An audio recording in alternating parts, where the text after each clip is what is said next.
Bon allez, bonjour à tous, aujourd'hui on se retrouve pour aller biner le tournesol. Donc comme vous pouvez le voir, on bine à cause de ça, que d'ailleurs moi je le mettrai sur le bord du champ. Donc qu'est-ce qu'on a? On a des tournesols sauvages qu'on essaye d'éliminer, des Dulisorm. Donc j'ai pris le cultivateur sur lequel j'ai monté des socs-pattes d'oie. En fait il faut 27 cm de large. Comme la rangée elle fait entre deux, en fait on est à 60, donc on va dire qu'il y a 50, 55 d'espacement pour laisser un peu de marge. Donc il en fallait au moins 2 de 25, ça aurait pas suffi.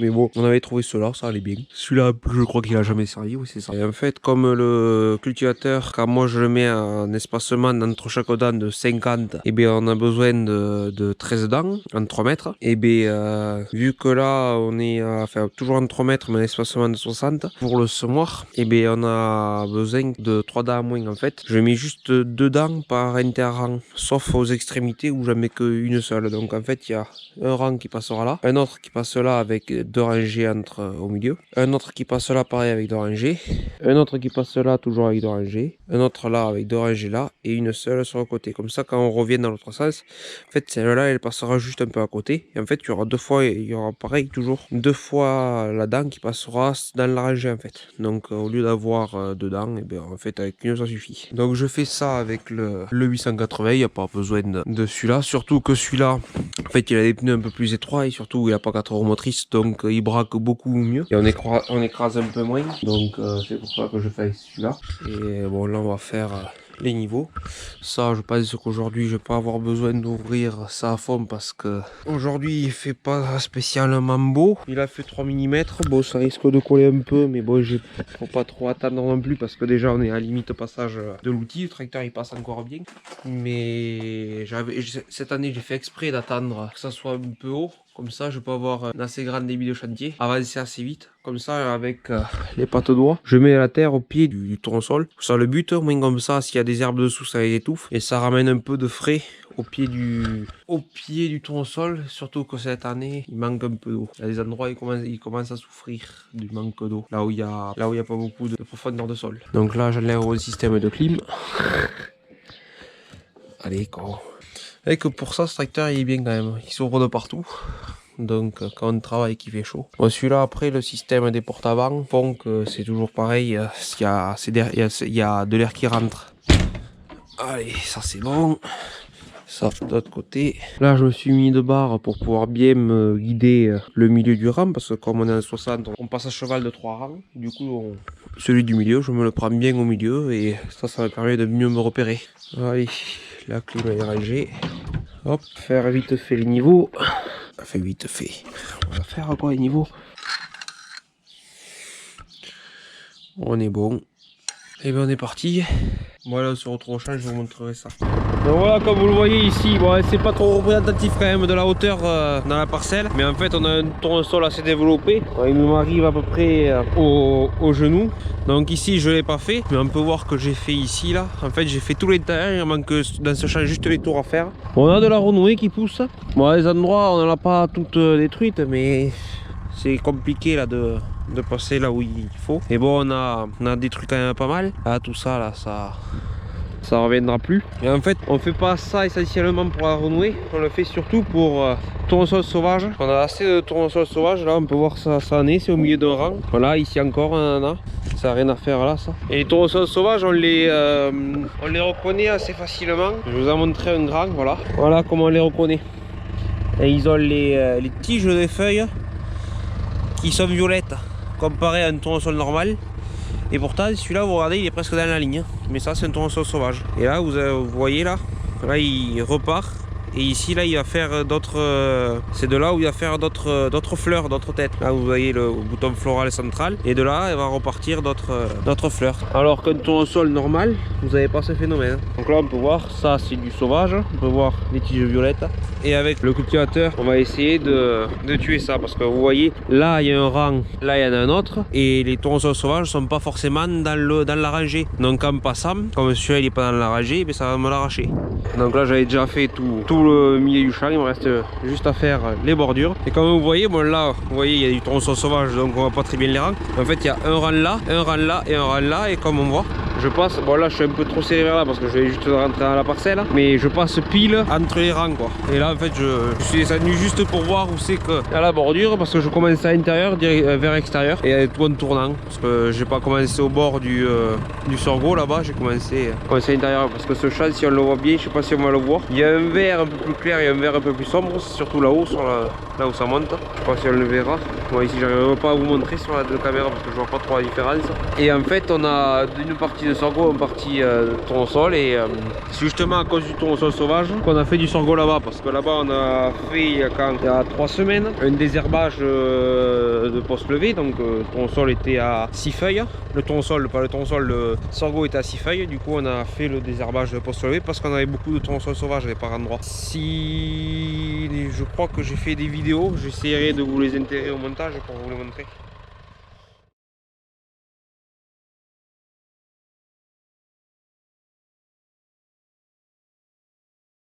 Voilà, donc là on va faire ça. Ah oui, je vais enlever ça parce que le problème avec la renouée, surtout quand il y a des grands tapis, voilà, vous voyez ici là, ça c'est pas normal qu'il y ait autant de pieds au mètre carré.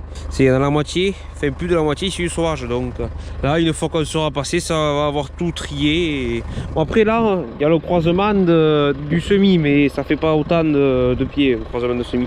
Et surtout ça fait pas ces pieds là, ni cela, là, là, là. Donc voilà. Donc oui, ce que je disais, le liseron, le problème c'est que quand on arrive sur les ronds, en fait on a une dent qui passera d'un côté du tournesol et l'autre qui passera de l'autre. Et si par exemple on a le pied, enfin le pied d'un côté mais on a la plante qui arrive jusque là, quand la dent elle va passer, mais elle va tirer tout et du coup ça risque de coucher le pied et même des fois de l'arracher. Donc c'est pour ça que j'essaye d'enlever le maximum de liseron qui reste sur les dents, parce qu'au moins ça fait moins de surface d'accroche. Ou là, les tiges qui courent sur le sol du liseron, ils ont moins tendance à s'accrocher, ils glisseront dessus, alors que si c'est contre du liseron, ça peut s'accrocher et arracher du tournesol. Je mets ça par le bord, pas dans le champ du voisin si possible, parce que quand même quoi. Là,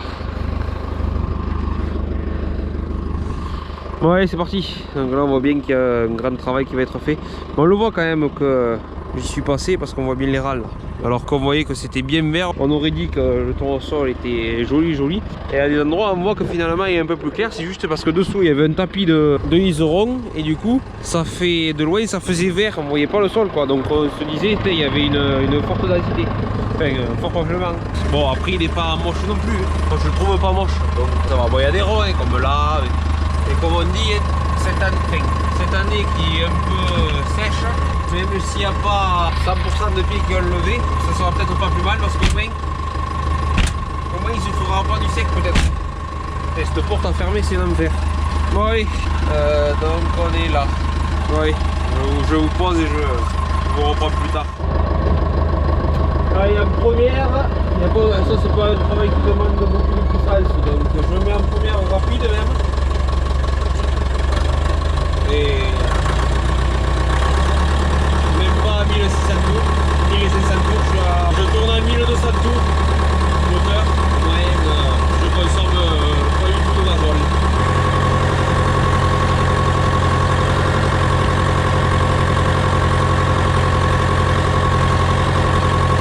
Donc là il y a du liseron, donc je ralentis.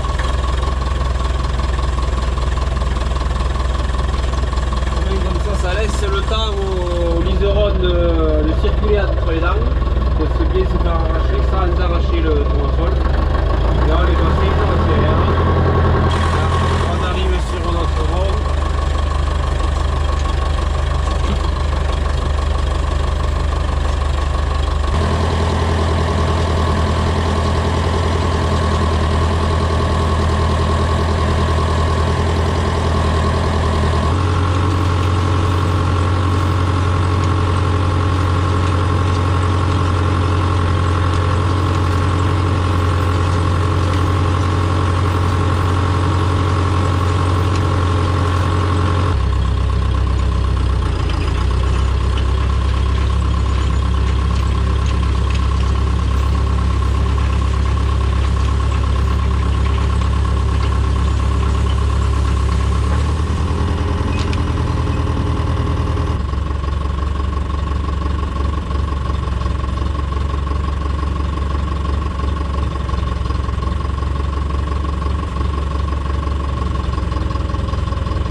Bon alors là j'attaque notre champ. Et ce que je fais quand j'attaque un champ, c'est que je regarde. Normalement on fait 5 tours, je sais que là il y avait que 4 tours. C'est mon père qui avait semé, il avait fait que 4 tours. Donc là je vais compter combien de tours il y a. Et je vais les répéter là-bas, sur le côté. Parce que je vais d'abord commencer, parce que quand on a semé, on a commencé à faire les tours d'abord. On a fait 5 ou 4 tours là-bas. Donc ici je sais pas, j'ai pas encore compté. Et puis après on a fait les allers-retours à l'intérieur. Et là pour biner je fais l'inverse. Parce que comme ça me fait des buttes de terre assez hautes, si je tournais par-dessus, ça, je viendrais prendre le tracteur et puis après ça me réécraserait tout. Et si j'enlève, si je sors des mauvaises herbes, en fait ça va les, en roulant dessus, ça va les retasser, donc elles risquent de se repiquer. Donc je préfère faire les tours à la fin, au moins comme ça, il n'y a rien qui est appuyé. Et il y a moins de chances que ce que je coupe relève. Là je compte les rames, au moins comme ça je peux passer exactement là où le tracteur est passé quand il a semé. Vu qu'on sème en 5 rangs, mais comme vous le voyez là, voilà en fait on est pile entre 2 rames.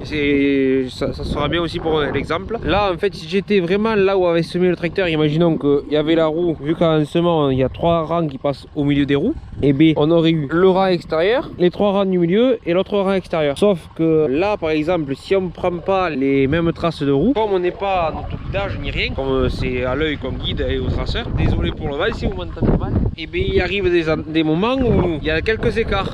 Comme on peut voir, là il y a bien 60 entre les rangs, mais là il doit y avoir 70, bien 70 ouais. Et du coup comme on voit, on a la roue avant, elle est au ras du rang, et celui-là on l'a même écrasé le rang. Et en fait si là ça écrase, derrière ça risque de retourner le rang. Donc c'est pour ça que ça met vraiment, et que aussi c'est pour ça d'ailleurs que je veux que je mine qu'en 5 rangs vu que le semoir est qu'en 5 rangs. Donc le risque qu'il peut y avoir c'est qu'un rang tombe en plein milieu de ça, et vu que le châssis fait 5 rangs et que les éléments du châssis eux varient pas, le mieux c'est de prendre les traces du semoir. Donc là je vais voir combien il y a de rangs en travers pour pouvoir compter les rangs dans l'autre sens.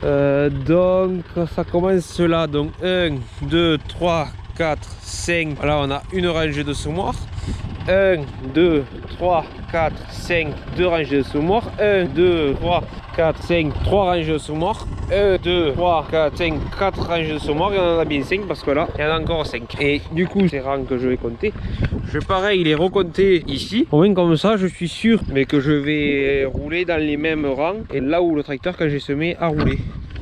Donc 1, 2, 3, 4, 5, 1, 2, 3, 4, 5 passages. Donc quand on a fini les tours, en fait on avait déjà fait tout ça. Et puis après on a attaqué le milieu du champ en faisant des allers-retours à partir de là. Donc là c'est le dernier rang. Donc le tracteur lui, en semant il y a une roue qui est passée là, ça a enjambé jusque là. Et du coup je passerai ici. D'ailleurs je vais me le marquer là. Ici et 3 rangs à côté. Ici. Voilà, donc là je vais passer là et je vais sur les rangs. Et comme vous voyez, comme c'est pas hyper droit, on a toujours quelques défaillances quand on conduit. Et du coup, entre chaque rang, ça peut varier. Et au lieu d'écraser ou de retourner avec les dents des rames, on préfère prendre exactement les mêmes traces. Comme ça, on n'a pas de problème. On a moins de problèmes de suivi de rang. Et au moins comme ça, quand on arrive en bout, à la fin, ça tombe pile avec les traces de rang qu'on avait pris. Tout ça. Donc voilà, allez, on est parti.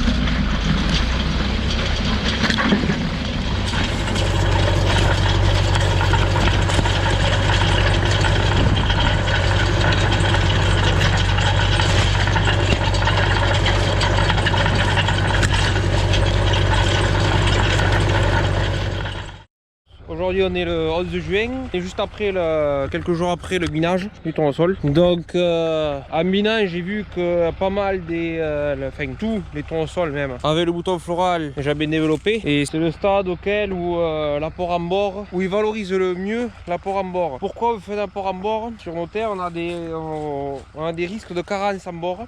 Qu'est-ce que c'est une carence en bord? En fait c'est le tournesol une fois développé quand il va faire sa tête, et bien en fait ça va sécher, les feuilles vont commencer à noircir beaucoup plus tôt et ça se caractérise vraiment sur l'arrière de la tête et la tige juste derrière. À ce niveau là, imaginons vous avez la tête là, la tige qui est juste derrière, qui tient la tête, qui elle se pourrit en fait, ouais, qui se sèche, qui meurt, et du coup la tête soit elle peut carrément tomber au sol, soit elle va se couper et s'incliner. Ça va limiter la sève et tous les nutriments à aller dans la tête, et du coup les grains ne vont pas se remplir, ne vont pas faire ce qu'ils ont besoin de faire. C'est un tournesol sauvage, on le voit bien, il est violet. Donc ouais, donc si la tige se casse, et bien il n'arrivera pas à finir son cycle convenablement, et du coup on aura un faible taux d'huile dans les grains, surtout parce qu'ici on est sur des tournesols oléagineux et c'est surtout pour ça qu'on en a besoin. Donc qu'est-ce qu'on passe? On passe un produit, c'est un oligo-élément, ben, c'est du bois tout simplement. C'est un produit utilisable en agriculture biologique, c'est un engrais liquide, donc on le passe ici dans tous les champs de tournesol. Voilà, donc là on va aller déplier la rampe, la lever un peu plus parce que là je vois en fonction de la hauteur qu'il y a ici et c'est pas le plus haut, et je vois que en hauteur on risque d'être juste sur d'autres endroits. Donc là on a, je vous l'ai jamais montré celle-là, notre pulvé qu'on se sert, c'est un Technoma. Ne me demandez pas le modèle, il est plus vieux que moi le bordel. Donc il y a 800 litres de cuve, pour nous ça nous suffit vu qu'on a à peu près 16 hectares chaque année de chaque culture, et bien ça nous fait faire 2 cuves vu qu'on traite à 100 litres hectare. Bon, on est à 107 litres, donc il y a 2 cuves et une petite de 150 litres souvent. Donc voilà, et bien sûr on est en 12 mètres comme les panneurs engrais, et par contre on n'a pas de dépliage hydraulique ni électrique ni rien, donc là c'est manuel. Donc je vais attraper les gants qui sont là et on va déplier ça. Donc là ici ça vient comme ça, on déplie hop là-bas, après on lève là, pareil de l'autre côté, là-bas on lève et ça retombe là. Ouais, ben on est pas mal là, on est au bord du champ. Ouais, lever un peu plus ça, donc hop là je descends, et là il faudrait qu'elle est haute. Bon, il me faudrait de main.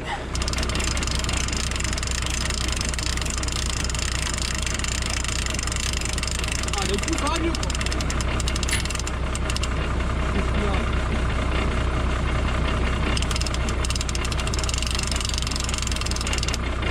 Voilà, on est pas mal. Et bien on est parti. Bon, bien sûr on est le soir pour avoir les meilleures conditions d'application, et surtout que le produit ne s'évapore pas avant que la plante le prenne, parce que si on y va en plein après-midi, ben, l'humidité de la bouillie va se mettre sur les feuilles, et quoi, et 2 minutes après, vu qu'on est, ça représente pas beaucoup d'eau et on ne trempe pas la plante, il n'y a pas des gouttes qui tombent. Donc pas longtemps après, avec le soin, surtout en plein après-midi, ça s'évapore. Certes il y a un peu de produit qui reste sur la plante, mais on veut le faire maintenant, au moins comme ça la plante absorbe mieux. Donc voilà. On est parti.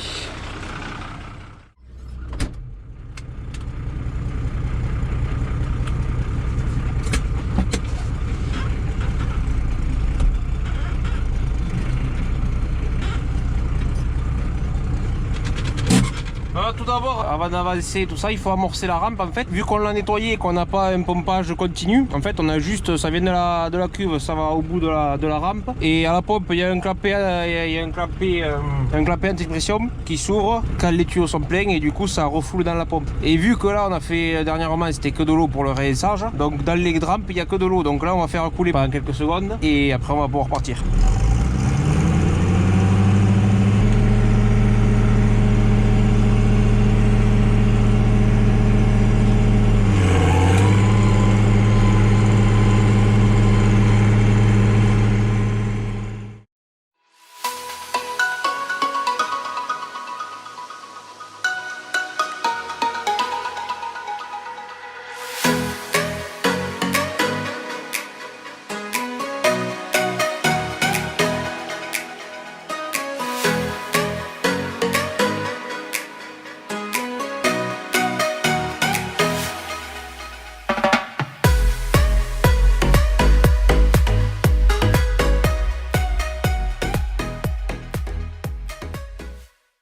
Bon allez, aujourd'hui on est le lendemain de quand j'ai mis le bord dans le tournesol. Donc là on va avoir un petit moment où on a plus rien à faire dans les champs, il faut attendre que ça mûrisse. Là toutes les interventions ont été faites. Donc bon, dans quelques jours il va y avoir quand même la moisson. Donc on peut voir la moissonneuse elle a été tournée, il manquera juste à mettre des diviseurs de chaque côté, faire le pré-réglage et aller au champ, finir les réglages et elle sera prête. Là elle manque en fait juste les diviseurs et mettre le pré-réglage et elle est prête à partir. Puis après comme d'habitude on peaufine les réglages au champ. Donc voilà, elle est presque prête, enfin elle est prête quoi on va dire. Il y a juste 4 boulons de chaque côté à mettre. Et du coup lui, bon, je l'ai nettoyé mais hier quoi, ça faisait une poussière pas possible. Lui comme je vous avais dit cet hiver j'avais réparé ce côté ici.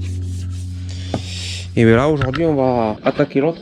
On va faire celui-là. Comme vous pouvez voir, il y a la rouille qui s'installe donc on va la lever. Donc pour ici, on vide le stock de tournevis plat qu'on a. Voilà, il n'y a que du tournevis plat sur celui-là parce qu'il va falloir que je dévisse ça pour avoir accès à ce joint. Donc là le joint, ben, c'est pas compliqué, c'est une lèvre qui vient pincer. Donc ça on le tourne, on le lève et ça sera bon. Donc alors, on monte dedans. Donc voilà, on démonte les vis.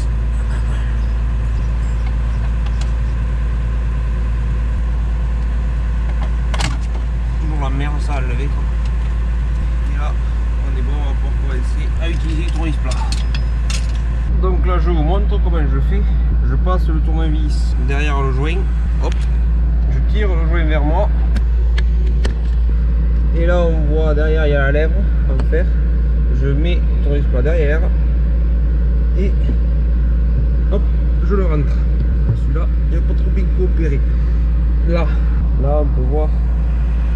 Voilà, vous avez la lèvre à le faire, hop, et je passe le tournevis derrière. Je vais remettre elle là-haut.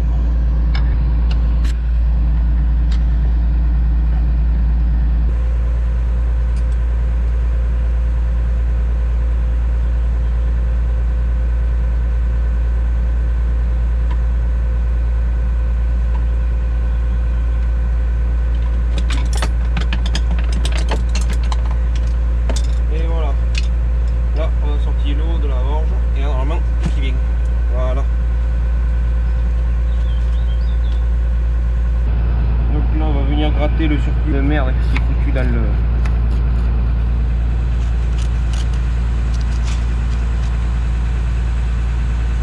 Et donc voilà, bon déjà là on peut voir qu'il y a un trou.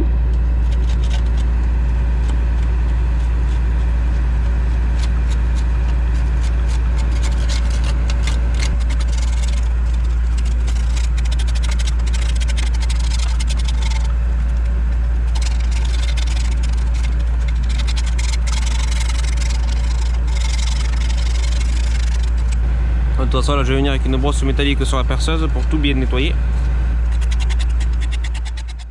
Donc alors là on va prendre la perceuse, on va y aller avec celui-là pour commencer, le gros, puis après on finira à faire les finitions avec les autres.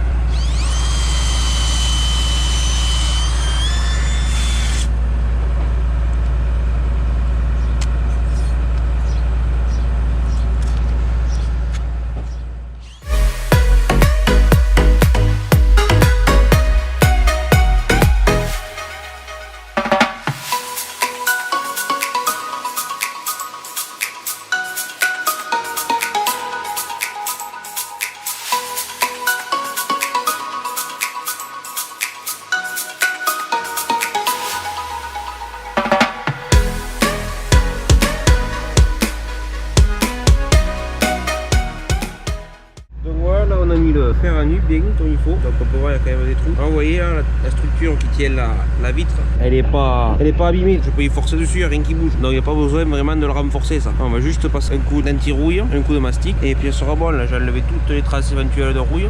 Alors j'ai bien le soufflé pour que tous les résidus là au fond des trous là, ça en aille bien, là comme vous pouvez voir. Bien piqué, mais bon, de l'autre côté c'était pareil, voire même j'avais des trous plus gros que ça et c'est revenu comme ça. Bon là on verra pas très bien parce qu'il y a le joint, mais bon ça c'est remis nickel. Ouais, là on a un mastic armé, on mélange bien avec le durcisseur et après on prend le tout Petit à petit quand même, parce que si on prend le tout, ça va faire beaucoup quand même. Hop là. De toute façon, le surplus, on le posera.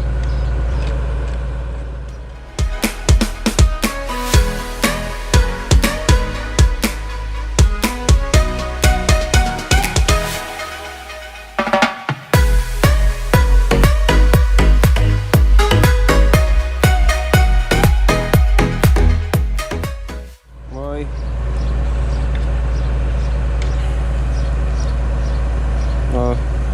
Commence déjà à sécher. Après il fait pas froid donc pour ça. Bon, dommage, j'ai perdu ça. Bon, ça on va laisser durcir. Un coup de ponçage après et on remettra un coup. Bon alors là je viens de tout poncer avec la meuleuse. Donc voilà, ça donne un rendu pas si mal. Là je vais tout souffler. Donc on peut voir que le tracteur il a bien dégusté. Donc on va tout nettoyer là. Voilà, on est pas mal, ça a bien comblé les trous. Et là pour bien combler les dernières imperfections, donc déjà je vais y repasser à la main avec le papier vert. Et après je mettrai notre mastic normal pour bien finir. Là on va enlever tout ça là, qui sert à rien. Allez, c'est pas mal. Là oui, c'est bien renforcé là où il y avait les trous, on peut voir.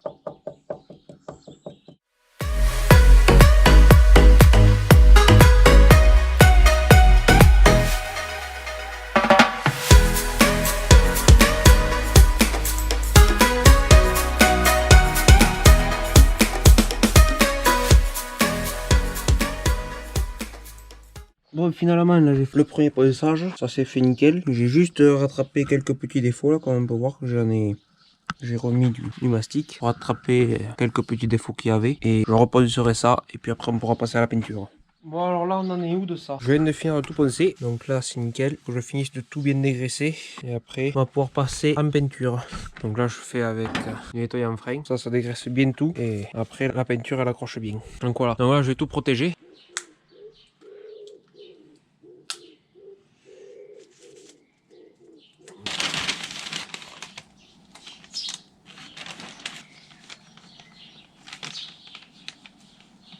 Non, pas là. La peinture, c'est primaire anti-rouille.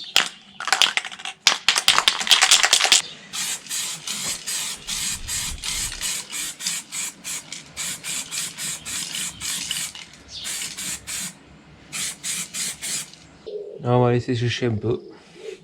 Et puis, on remettra une couche. Bon et là on se retrouve un jour plus tard. J'ai attaqué là, j'ai même presque fini la peinture couleur Fiat quoi. Donc j'ai repeint cette partie, je voulais pas trop en mettre là mais c'est raté. J'ai fait aussi cette partie parce qu'elle était dégueulasse. Et j'ai fait la barre ici, où on y met les mains et ça s'use. Il y avait presque plus de peinture. La pire c'était celle de ce côté. Du coup j'ai fait celle-là. Je sais pas si on la verra, il y a une couleur là. Si on la voit bien. Donc je vais essayer, elle fait tout ça là. Parce que ici je pouvais pas bien y aller derrière, du coup j'étais obligé d'être prêt. Et du coup ça va pas eu le temps de bien se poser, ça a coulé. On peut voir même là, parce que ça venait là. Et bon ça je vais attendre que ça sèche bien, je viendrai le poser et je remettrai une couche. Et après il me restera celle à l'intérieur parce que celle-là aussi quoi on peut voir, c'est bien attaqué. Donc voilà, extérieur, elle était pareil que celle-là. Celle-là encore ça va. Que celle-là ça sert beaucoup moins. Donc c'est pour ça que ça c'est encore tout neuf. Ça c'est celle d'origine du tracteur. On peut voir, hein. Il a pas juste 1120 heures, il en a 11 000 donc voilà, donc on voit qu'elle a vécu. Bon ça va être vite fait, je le ferai aussi. Sinon ça va faire dégueulasse, c'est des trucs dehors propres et à l'intérieur. À l'intérieur il n'y a que ça où il manque de la peinture vraiment. Bon allez, je vais laisser ça sécher, je reviendrai plus tard. Bon allez là on est parti pour épandre les couverts végétales. Ou les couverts végétaux, je sais pas comment on dit mais si vous avez compris c'est le principal. Donc là on est le 24, 4 jours après la fin des moissons. Et une semaine pile après avoir moissonné ce champ là. Donc pourquoi j'interviens maintenant tout de suite? Mais tout simplement il a fait dans la nuit 40 mm. Comme on peut voir le sol est frais humide, ça collerait presque aux pneus mais ça passe. Donc mais si j'ai pas baissé. Donc là on est sur un couvert composé de Vess, c'est ça noir là, cette graine noire là que j'ai au bout du doigt, et d'avoine. Donc l'avoine, voilà, c'est cette graine ici là, longue. Donc là on va le mettre en place sur ce champ, il fait presque 10 hectares. Là on est sur champ menu. Là j'ai pensé ça et de suite après je vais atteler le cover crop et je vais y passer un coup en essayant de rester quand même de pas le planter trop profond. Donc voilà, ben on est parti. Là C'est toujours des réglages à la con que j'ai. Moi je reste comme je fais d'habitude, donc on verra bien ce que ça donne. Et s'il m'en reste à la fin, je repasserai sur le champ. Le principal c'est qu'il y en ait que ce soit semé. J'espère que ça pousse après parce que ça on est obligé de le faire. Donc pourquoi on fait le couvert? C'est parce que ici en fait il va y avoir un tournesol. Donc c'est une interculture longue. Et pour les intercultures longues, il faut avoir couvert végétal en fait, c'est une obligation. Sauf que ici on est en dérogation argile parce qu'on a plus de 25% d'argile dans le sol de moyenne. Donc on n'a que 25% de la surface de l'exploitation à mettre en couvert et le reste on se doit de laisser les repousses au moins pendant 3 mois. C'est jusqu'au 1er octobre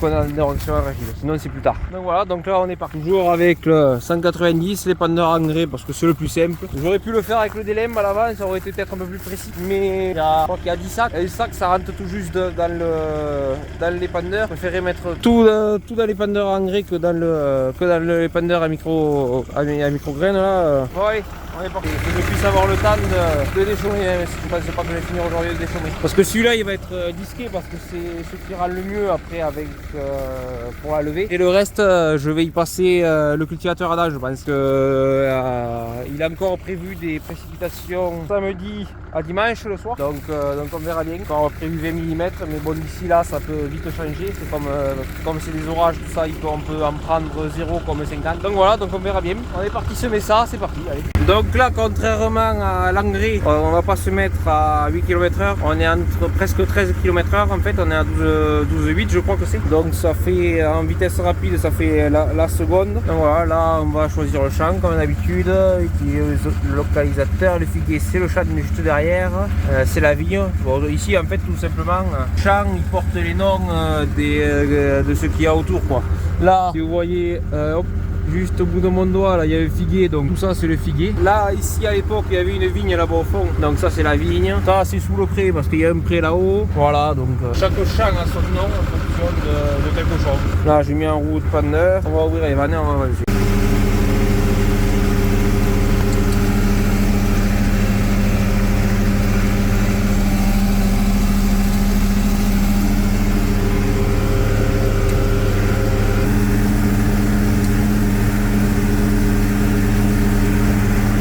Donc là je suis en train de déchaumer les chaumes de blé avec les cover crop. Donc au préalable j'ai épandu un couvert végétal composé de vesse et d'avoine. Bon la vesse elle se trouve parce que la graine elle est pas difficile à trouver, à voir, mais l'avoine c'est un peu plus compliqué au milieu de la paille de blé. Voilà, je trouverai rien du tout.